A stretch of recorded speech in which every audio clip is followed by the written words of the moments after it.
Hello world and true believers. This is Brenda, Lost Aspie girl, and I know I already made a video today, but someone, Will Levy, wrote to me because he said he was still confused about my stance on the whole cognitive versus affective empathy. So hopefully this will be my last, well, not maybe my last video on it, but because, you know, it is an important topic, and I feel like if you, go online and if you look up the definition of affective empathy is sensing and responding to sensing someone's emotion and then responding with the appropriate emotion, which is supposedly the thing we have. But that actually sounds like sympathy to me. And I think we actually have a very difficult time with that. The definition of cognitive empathy, if you look up the definition, that is being able to see things from another's perspective vicariously or relating to them through storytelling or something of that nature. And if you think about it, that's actually what we have. That is, according to the Simon Baron-Cohen's website, what we're impaired in. But if you think about it, that's actually what we have. When we have a difficult time seeing things from other people's perspective, but when we do so using logic, and we can do so without any type of any type of filter or anything like that. That we can view things logically from another person's perspective, which is why I use Red Dragon as an example, because Will Graham and the TV show Hannibal talks about being his mindset is more in line with that of someone with Asperger's or high functioning autism. His empathy.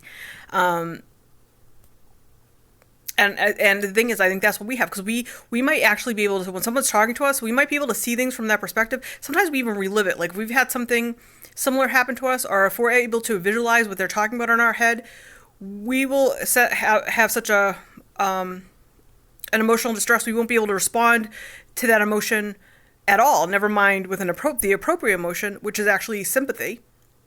But we're actually able to understand the other person's perspective clearly, and from that person's from that person's perspective fully, or we can do so with logic, like I talked about trying to do with serial killers. You know, I was able to kind of look at it like, imagine if you saw all people as food, kind of the way Hannibal Lecter does, and or even like the way I discussed the situation with Snowden and how I didn't understand my brother or my father's perspective. Then I saw Rogue One, and it helped me understand their perspective. And I'm not going to go through it again. If I've discussed that in a few different videos without any judgment. That didn't mean I was able to respond with the appropriate emotion and give them sympathy.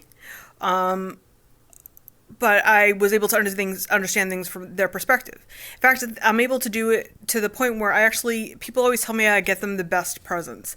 And the reason I'm able to do this is when I think about buying somebody a present, I don't try to think what I think they want for a present. I pretend that I'm that person. I get all the data that I've accumulated about that person, and I imagine that I'm that person.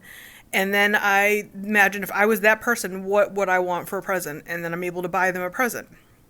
And that's actually kind of sometimes, because I'm not good at showing affection or sympathy, or when someone's in distress, I don't say the right thing to them or respond with the correct emotion. Instead of doing that, a lot of times what I'll do is I'll buy them a present. And this actually goes back to the whole reciprocity thing, because when I get people presents, I don't expect a present in return. And I get really frustrated that when someone does something for me that I didn't ask them to do, that the expectation is that I'm to do something in return for them. Like I don't like the whole reciprocity thing, and it frustrates me because I realize that I think that's a form of manipulation. And again, I think that affective empathy actually is both sympathy, but it's also manipulation, because if you're able to sense somebody else's emotion and respond with the appropriate emotion, that is sometimes responding with sympathy, but it's also sometimes responding manipulatively.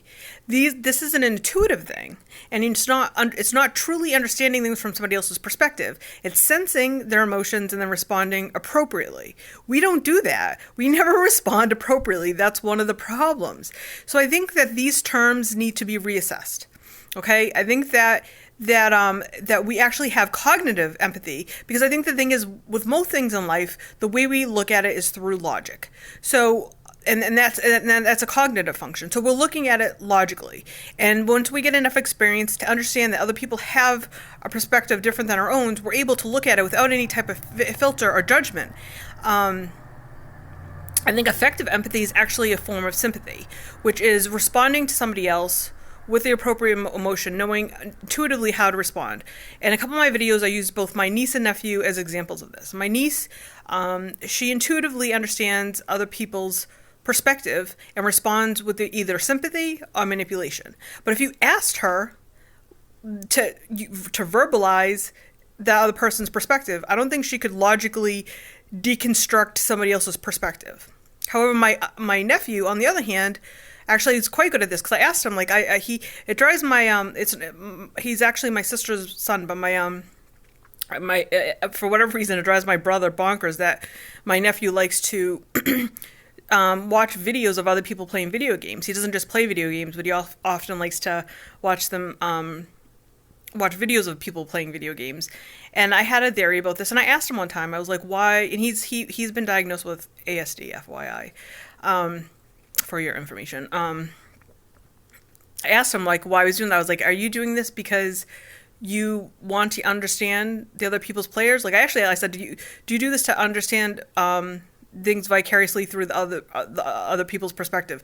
And he was like, I don't know what that word is. So I was like, do you watch them playing these video games to better understand how other people play video games, to try to be those people, and he's like, yes, exactly. He's like, I don't always understand why people play video games the way they do, but if I watch videos of other people playing video games, it helps me to understand, so I don't get so frustrated with them when I'm playing with people online and stuff like that. And that made total sense to me, because that's why I read stories, is to understand things from other people's perspective, because I don't always understand it through interacting with people, but I do so through observation and through storytelling and through relating it back to myself, which is actually the definition of cognitive empathy, which is supposedly what we're impaired with. But if you talk to other Aspies, you'll actually realize, or Spectrumites, whatever you want to call them, that when they try to understand things from other people's perspective, they do so logically, they do so cognitively, but it's not this intuitive thing that that the neurosocial brain has, where they're able to use it to give the other person respond appropriately with either sympathy or using it to their benefit manipulatively. Like, we'll be able to read people a lot of times, those of us on the spectrum, but we don't know how to use that information for our own benefit. Like I don't know how to manipulate people. Like, I might be able to assess somebody, but I never know what to do with that information once I have it, unless I wanted to become a profiler like Will Graham in Red Dragon or Hannibal, the series Hannibal. But other than that, or like sometimes I'll tell somebody, like I'll, if I'm acting a certain way with them, I'll tell them my assessment of them, which will usually freak them out. So I learned not to do that. In my mind, that's cognitive empathy, not affective empathy. So hopefully this video will clear things up.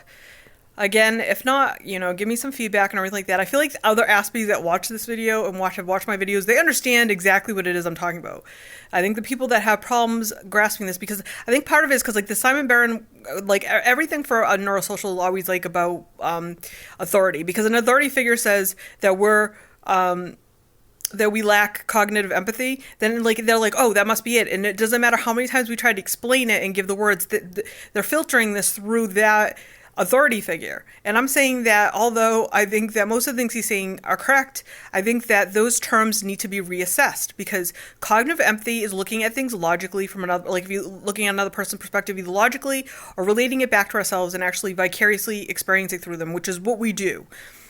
Again, affective empathy is a form of sympathy or manipulation. It's sensing someone else's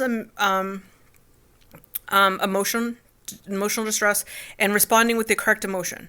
Now, that might be for the other person's benefit, which is sympathy, or for the person who senses the emotion's benefit, which is manipulation, which is something we don't do well at all. I think that we can override those sort of things. If we care about somebody enough, we can override enough to try to get sympathy, but it's usually not the type of sympathy that the person wants. Sometimes I think as we get older, we find alternative ways Like I talk with my mom, like a lot of times she'll be like upset with or whatever, and I do these weird silly things. Like I don't know always say the right things to her, so I'll say things I know like to show her that I care about her. I'll tell her that I want to shrink her down to toy size and put her in my pocket and carry her around, and that makes her giggle, and she knows that's my way of telling her that I care about her. I mean, I'll say things like I love you and stuff to them, but I don't always, like, if they're in distress or whatever, I never know the right things to say to make them feel better, and so I'll come up with my own weird silly things, and if someone knows me well enough, they understand that that's what I'm doing. The problem comes out when new people come along and I try to do things like that and they get very confused by it. So again, I think that I'm trying to bridge the gap between the neurosocial brain and ours to give some perspective, but I feel like those are the people, and it seems that way whenever I get comments. It's from the neurosocials that seem to get confused by what it is I'm saying, and the other Spectrumites, they get what I'm saying intuitively, and it's like I've always been saying that it's not that necessarily, because I think that like the neurosocial brain is always trying to apply their own thinking to us, and that is what causes the problem. So I'm saying always, it's not that the way we do things is wrong or bad. We just process it differently, and sometimes we come to the same place. We just come at it differently. Like I'm like the whole big picture thing. I don't think that we are incapable of seeing the big picture. We just see the pieces first. So it takes us a little bit longer. And because sometimes maybe something takes us a little bit longer, or the way we come at it is different, to the neurosocial brain, it seems wrong. But it's not about wrong or right or anything like that, or even like the executive functioning. Like neurosocials are always the way they treat us are always trying to shove us into that neurosocial box of doing things, like doing things step by step. I don't think we do things well step by step. We like to look at things as puzzles, of problem solving. It's the process itself that needs to be interesting, or we have to be excited enough about whatever it is that we're doing to overcome it. When we start looking at it as a step by step thing, I think that's when the problems start to arise. So again, I hope this clears this up again. And I know I keep repeating myself, but I just want to be clear. Okay, thank you, everybody. Bye.